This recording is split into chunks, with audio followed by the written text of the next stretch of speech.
Hi guys, another session, another day. Welcome po sa ating Forex for Beginners introduction. Sa video na to, pag-uusapan natin yung pinaka-overview kung ano nga ba yung Forex trading at kung sino-sino yung mga market key players na nagpapagalaw ng market natin. So guys, di na ako gagamit ng mga malalalim na terms pasisimpleng ko na lang para mas madali mong maintindihan. Kaya kung ready ka na, let's go!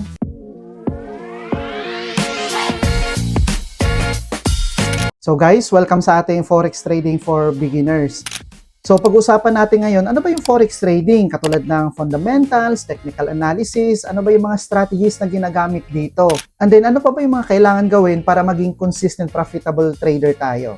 So bago lahat, pakilala ko muna sarili ko. My name is Nef Calvin Orcasitas. I am a civil engineering graduate. So, nag-work ako before sa government and then nag-resign na po ako doon at nag-full-time na ako dito sa Forex Trading. So, 5 taon na po ako dito sa Forex Trading. So, ang good news, sa first 2 years ko, pure loss.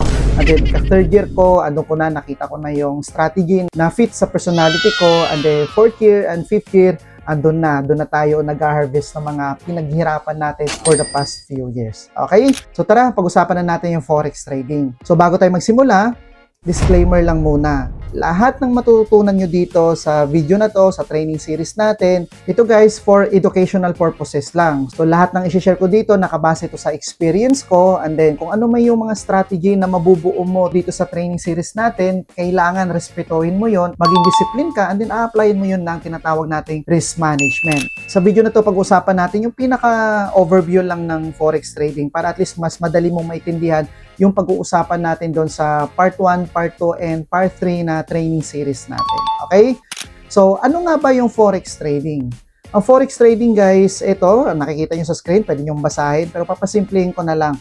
So, isa siyang klase ng financial instrument dito sa financial market. Kasi sa financial market guys, may iba't ibang klase ng market, may iba't ibang klase ng instrument. Nandiyan yung stocks, crypto, bonds, options, futures, at marami pang iba. So, ito yung napili ko, yung Forex market. So, ano ba yung Forex? Ang Forex ay foreign exchange. Kumbaga, palitan lang to ng mga currency ng iba't ibang bansa. Katulad ng US dollar to Philippine peso, Euro dollar to US dollar, and then itong JBP, Great Britain pound to US dollar. So, paano ka nga ba kikita dito? Simple lang siya. Kapag yung currency pair tumaas or bumaba, posible kang kumita at posible ka ring matalo. Ano ibig ko sabihin doon? Ganito lang siya kasimple.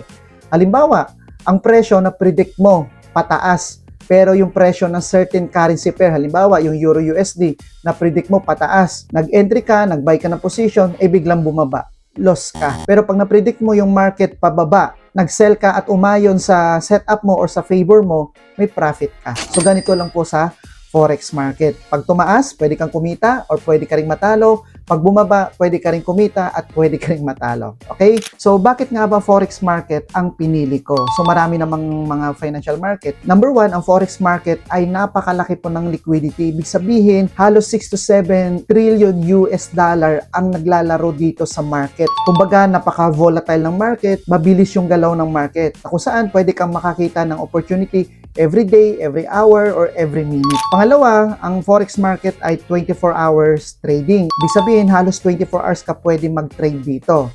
So, pwede kang mag-trade from Monday to Saturday. So, Monday, 7 a.m. dito sa Pilipinas, and then magtatapos or magko-close yung market ng 5 a.m. Saturday dito sa Pilipinas. Na kung saan yung 5 a.m., 5 p.m. po yan sa New York or sa Amerika. Alright?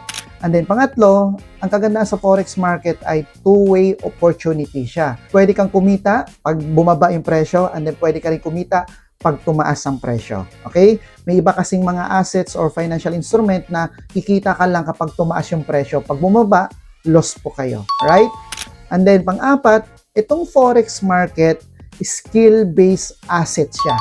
Anong ibig ko sabihin doon? Na kumbaga, hindi ka lang basta magbabay and sell dito sa market. Ginagamitan po siya ng proper skills. Okay? Ginagamitan siya ng proper strategy. Hindi lang po kayo aasa sa mga signals, hindi lang po kayo aasa sa mga robot. Kumbaga, ikaw magkakaroon ka ng sarili mong strategy or skills at alam mo kung ano yung kwento ng market, kung bakit tumataas yung candlesticks na to or bumababa. At bakit nagkakaroon ng biglang pumipitik na lang or nagkakaroon ng malalakas na impact or volatile yung mga candlesticks na yan. skill-based asset po yung strategy na ginagamit natin dito. Alright? So ngayon, ang tanong, ano-ano ba yung mga factor or sino-sino ba yung mga key market players na nagpapagalaw ng forex market? So number one, ito yung tinatawag nating corporations. So ito guys, hindi ko na palalalimin pa yung meaning nito ha. So itong corporations, kumbaga pag nag-transact sila, bumili sila ng supplies or tumanggap sila ng payment mula sa iba't ibang bansa, billions po of dollars ang transaction nila. Kapag nagbayad sila ng ganong kalaking transaction, nagkakaroon po ng impact yan sa market. Okay? Pumipitik yung market, is either tataas or bababa. So, ganyan lang po siya kasimple. Pangalawa, isa sa malaking factor or may malaking influence kung bakit gumagalaw yung forex market itong central bank. Bawat bansa may mga central bank na kung saan sila nagko-control ng currency ng isang bansa. Kung kailan nila ito patataasin o kailan ito pabababain. Katulad ng US, yung US dollar, di ba, alam naman ng karamihan na number one currency yan sa buong mundo. Halos siya talaga yung pinaka-major currency pair na ginagamit sa buong mundo. So, itong US government or yung central bank, kumbaga si central bank kapag nag-offer yan ng magandang interest rate, makakainganyo yan ng mga large investor, di ba? So, kapag nagkaroon sila ng malaking transaction, nagkakaroon to ng malaking epekto sa pagtaas ng currency, lalo na yung US dollar. Right? So, pangatlo, ito naman yung tinatawag natin financial institution. Ano naman to?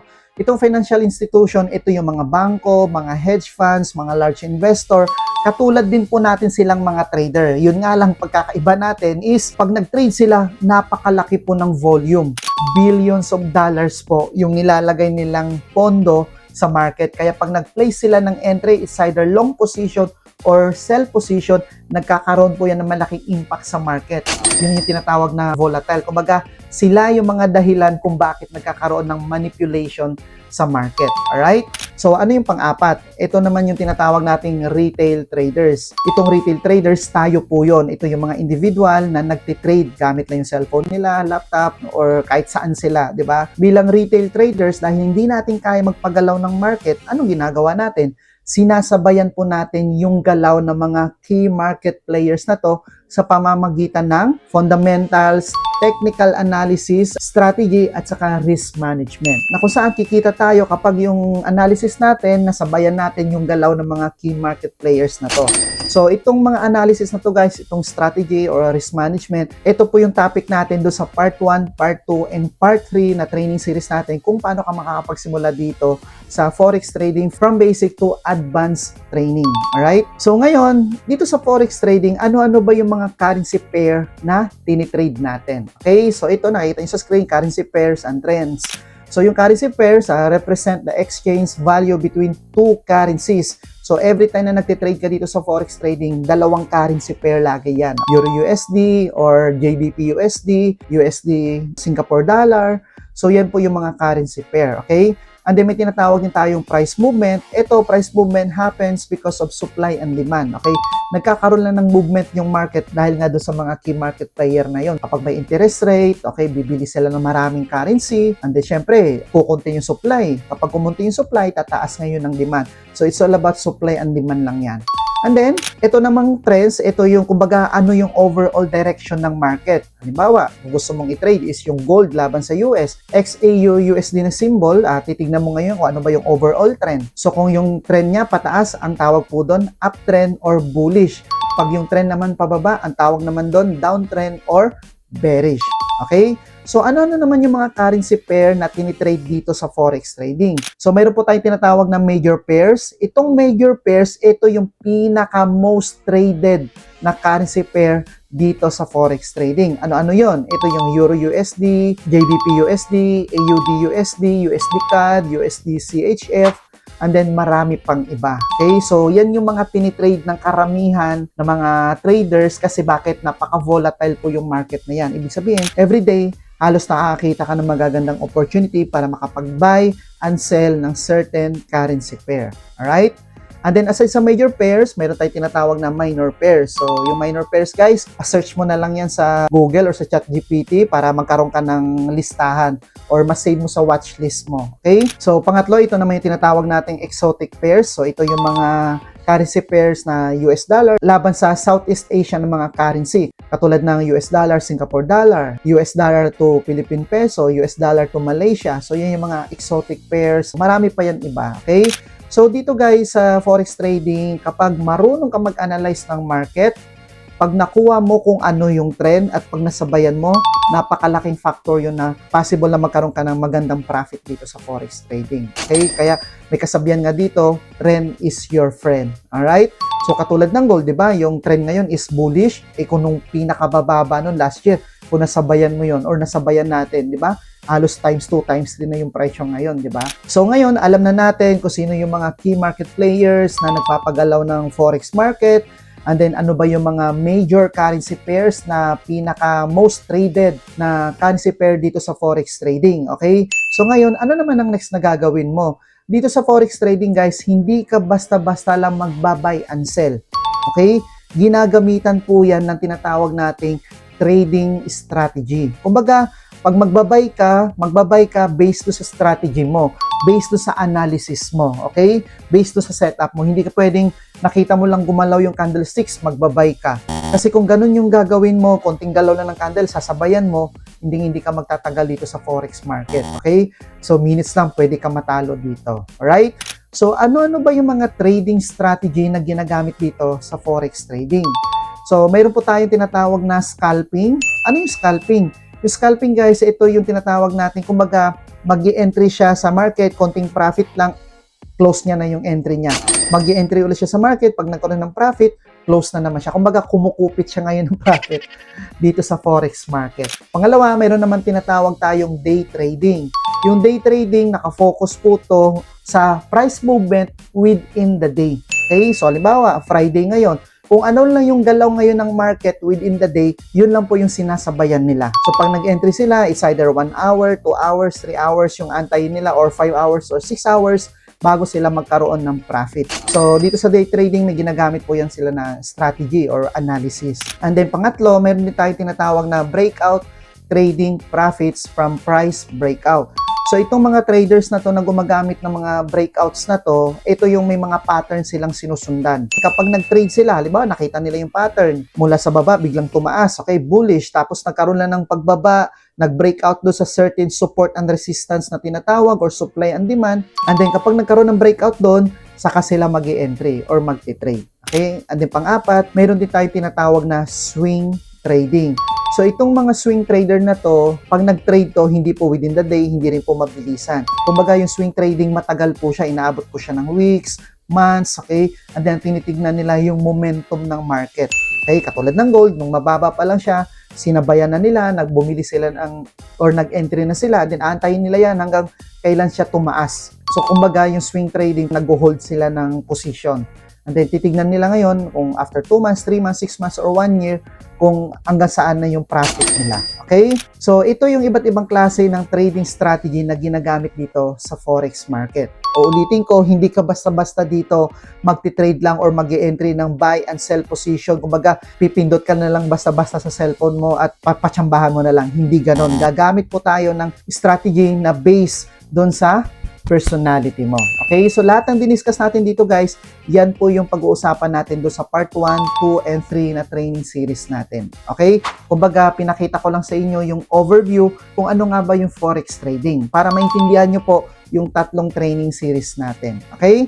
So ngayon, pag-usapan naman natin itong tinatawag na technical and fundamental analysis. Ano yung technical? Yung technical analysis, guys, ito yung nag-a-analyze ka ng market. Binabasa mo yung charts, okay? Ano yung pattern ng market, yung mga candlesticks, kung doji ba yan, hammer ba yan, kung ano man yung tinatawag nila dyan, okay? So yan yung technical analysis, kung ano ba yung momentum ng market ngayon sa weekly, sa monthly, sa daily, or kung bullish ba or bearish ba. So, yan yung technical analysis. Inaalam mo kung ano yung market direction. And then, ano naman yung fundamental analysis? Ang fundamental analysis, guys, ito yung mga traders na kadalasan din na nakabase talaga sa economic data, sa news, sa central bank decisions. Kumbaga, ito yung mga laging nakatingin sa mga news. So yung technical analysis, nakabase siya sa strategy niya, sa mga patterns. Itong fundamental analysis naman, binabase nila kung kailan magkakaroon ng high impact news. So ngayon guys, dito sa forex trading, kapag pinagsama mo yung technical analysis at fundamental analysis, mas magiging powerful po yung trading strategy na ginagamit mo. Ano ibig ko sabihin nun? So meron ka ng nabuong strategy, di ba? Meron ka ng mga criteria, meron ka ng ginawang rules, meron ka ng ginawang confluences. And then syempre, bago ka mag-trade, magtitingin ka ngayon muna sa economic calendar. Titignan mo ngayon yung schedule ng mga high impact news para if ever man na magti-trade ka, during that time, maiiwasan mo. Okay? Kasi may iba, magagaling na trader, kahit may high impact news, nagti-trade pa rin sila. Sinasabayan nila yung market. Pero may iba naman na kung gusto lang talaga na nila na chill, magti-trade lang sila after na ng news. So malaking basis po yan guys kapag nag-trade ka dito sa forex trading na aside sa technical analysis, dapat meron ka ring idea sa fundamental analysis.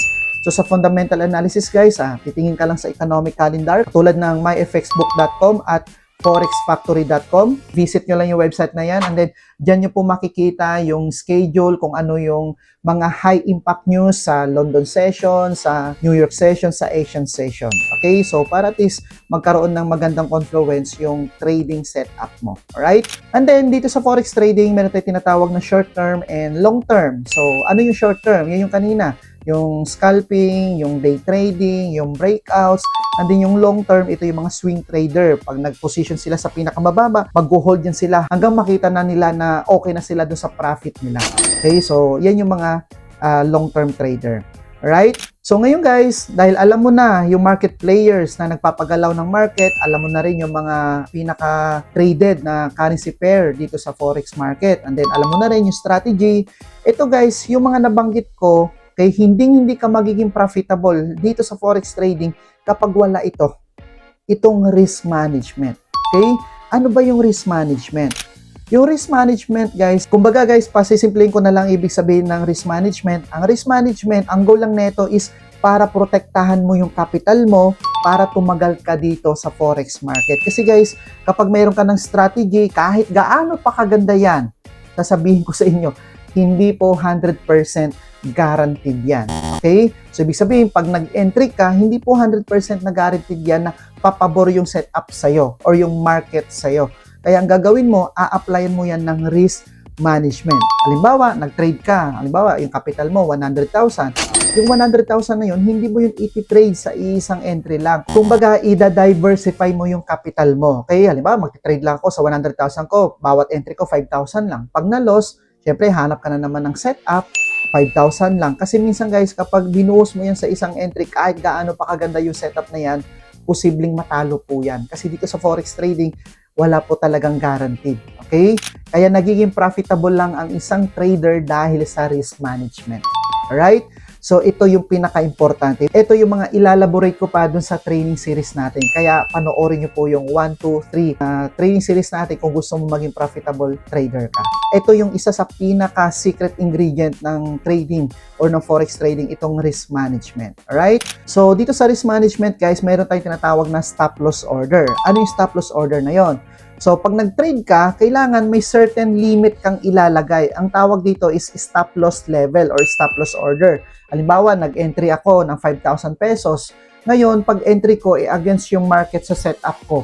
Imbis na nag-long position ako or nag-buy position ako, imbis na in-expect kong tumaas, biglang bumaba. So, dapat magbigay ka ng allowance na itong allowance na to, ang halaga nito, kapag bumaba yung market dito sa level na to, 5,000 pesos. So, itong limit na to, ang tawag dito is stop loss order. Ikaw rin po magsiset niyan. Alright? And then, meron din tayong tinatawag na position sizing. Ano yung position sizing?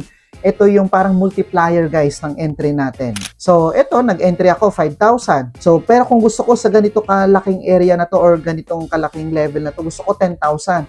So, yung entry mo, pwede mong i-times 2 para maging 10,000. Times 3 para maging 15,000.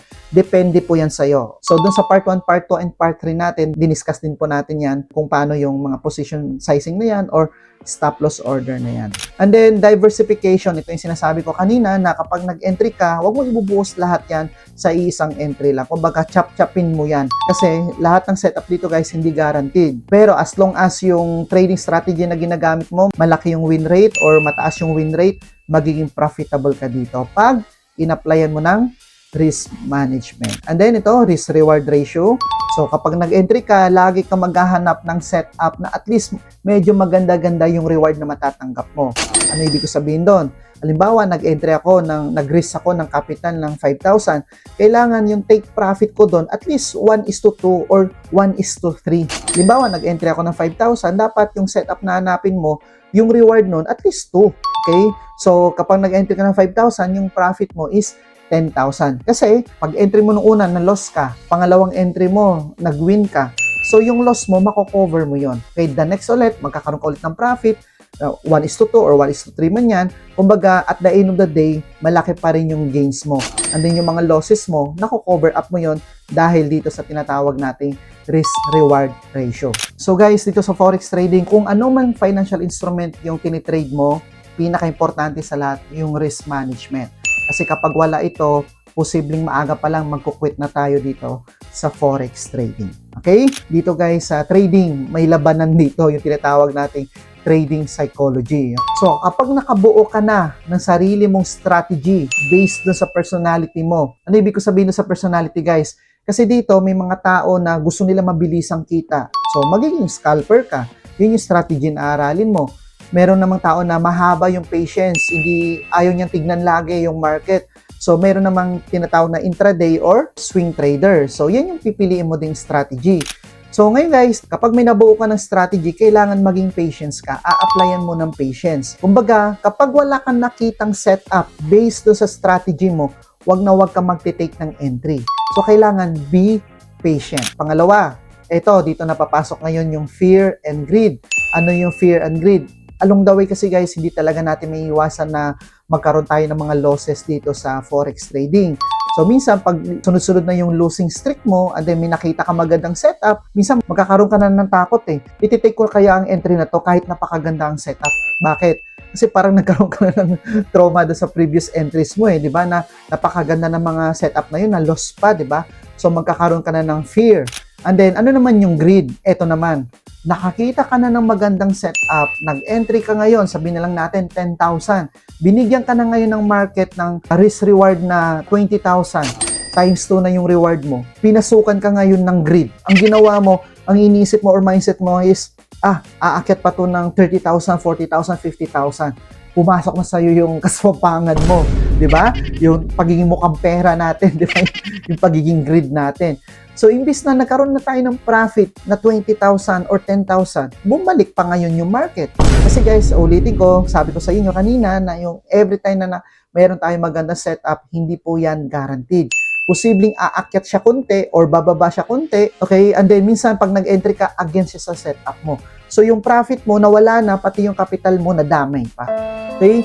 So, ako, mostly talaga ng profit ko na risk-reward ratio is 1:2. So, just imagine guys, 1:2 times 20 days or times 15 days or times 10 days, di ba? Win-win ka na nun, di ba? So, yung mga losses mo na previous losses mo, mako-cover up mo ng wins mo dun sa risk-reward ratio mo. Okay? So, ito yung mga kalaban natin dito sa trading. Yung pagiging patience natin, may mga traders na hindi talaga makapag-antay, nangangati yung daliri, buy kahit walang setup. Okay, meron namang maganda yung setup, natatakot kasi puro loss na siya. And then, meron namang profit na siya, mas gusto niya pang lakihan or higitan. Kaya, nagiging greedy na. Kaya nangyari, nalulos pa. Right? And then, pangatlo, meron din tayong tinatawag na mindset. Mindset is having a long-term perspective that accepts losses as part of the process, not a personal failure. Ibig sabihin guys, yung losses dito sa Forex trading, hindi talaga natin yan maiiwasan. Normal yon, okay? So, ang dapat ang mindset natin, yung losses natin, tratuin natin na part lang talaga ng process yon, alright? O hindi yun yung pagiging failure natin. And then, along the way, tingnan natin yung long-term perspective na magiging profitable tayo dito sa Forex trading. May loss, okay lang yon, bawi lang tayo the next day, the next week, the next month, okay? Kumbaga, weather lang yan, alright? And then, ito, isa sa pinaka-importante din sa lahat, yung discipline. Ano yung discipline? Gagawa ka ngayon ng strategy mo, mayroon ka ng strategy, mayroon ka ng proper risk management. So, yung rules na ginawa mo sa strategy mo, kailangan sundin mo yun, maging disiplinado ka. Marunong ka mag-antay, marunong ka magtiwala sa setup mo, and then yung mindset mo, kailangan, kumbaga, normal lang yan sa'yo. May loss, may wins. Okay? And then, maging discipline ka. Maging committed ka sa ginagawa mo or dun sa trading plan na sinusundan mo, lalong-lalo na sa strategy mo. Okay? So ito guys, ito yung pinakamatinding kalaban dito sa market. Aside sa market, 'di ba? Yung mga nagmamanipulate na market, yung mga big corporations na yon, yung mga big financial institution, isa pa sa pinakakalaban natin dito is yung trading psychology, yung sarili natin. Minsan, pag nag-trade tayo kahit walang setup, hindi tayo makapag-antay. 'Di ba? Impatient tayo kasi nangangati yung daliri natin. Hanggang sa pag-trade natin na loss, anong gagawin natin? Magre-revenge na tayo ngayon kasi gusto mo nang mabawi yung na-loss mo. Hanggang every time na nagre-revenge ka, ayun na. 'Di ba? Imbis makabawi ka, mas lalong lumalaki pa yung losses mo. Doon napapasok ngayon yung sinasabi nating word na FOMO. Fear of missing out. Konting galaw lang ng market, sasabayan mo. Konting baba lang ng market, sasabayan mo. Magre-revenge ka. Kumbaga, takot ka maiwanan ng market. Okay? And then yung fear and greed. So guys, pag may setup, trade lang. Sundan mo lang yung rules mo. And then kapag binigyan ka na ng market ng profit, close mo na. I-take profit mo na and then trade ka na lang ulit the next day. Check or hanap ka na naman ng ganong setup based sa strategy mo. Okay? And then, yung mindset natin dapat, normal lang yon. Part lang talaga ng process yung mga losses natin dito. May mga araw na sunod-sunod yung loss, may mga araw na sobrang laki ng risk-reward ratio natin. Okay?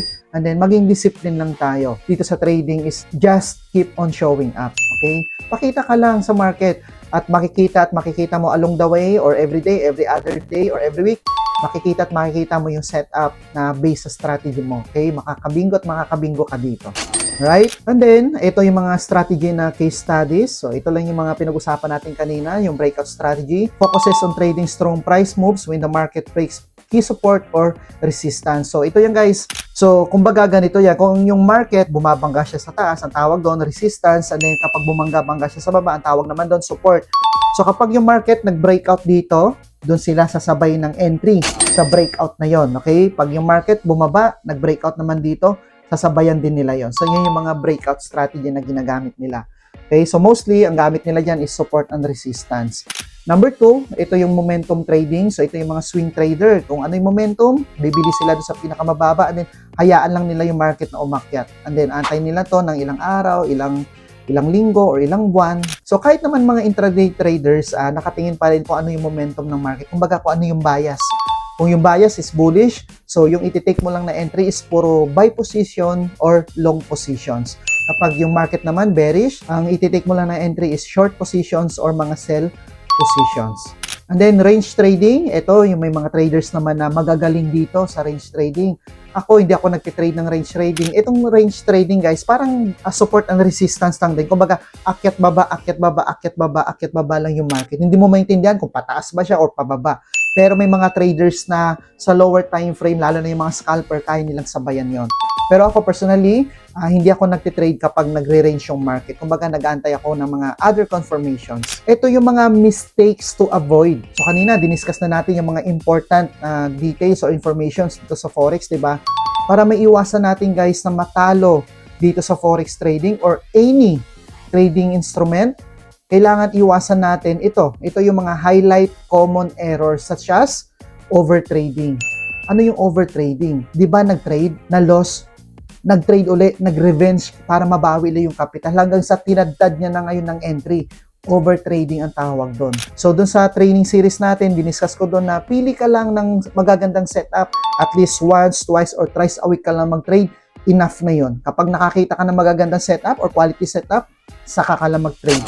Hindi mo kailangan mag-trade ng 10 trade kada araw or 5 trade kada araw. Okay? Kumbaga, mag-ahanap ka lang ng quality setup based sa strategy mo at kapag nasabayan mo yon, mabibigyan ka ng market ng maganda-gandang profit dito sa Forex trading. Okay? So, yan yung mga kadalasan na problema or mistakes ng mga traders, yung overtrading. Pangalawa, yung poor risk management. Ito yung sinasabi ko kanina. Minsan, nakakita siya napakagandang setup. Lahat ng criteria, lahat ng rules, andun na. Imbis na i-diversify niya yung capital niya, binuhos niya sa isang trade, mali, na-loss siya. So, ubos na ngayon yung capital niya. Ngayon, pag check niya ng market, may nakita na naman siyang magandang setup, hindi na siya makabalik ngayon. Okay? Kasi every time na nagtitrade siya, buhos lang siya ng buhos. Kumbaga, hindi niya hinahati-hati. which is, admit ko naman yan, napagdaanan ko yan na minsan nagiging greedy rin talaga ako. Okay, so kaya guys, apply mo yung poor risk management kung ayaw mong masaktan dito sa forex trading. Kasi yung tatamaan talaga sa'yo dito sa forex trading, yung kalaban mo, emosyon mo, sarili mo. Hindi market, hindi ibang tao. And then, yan, yung emotional decision.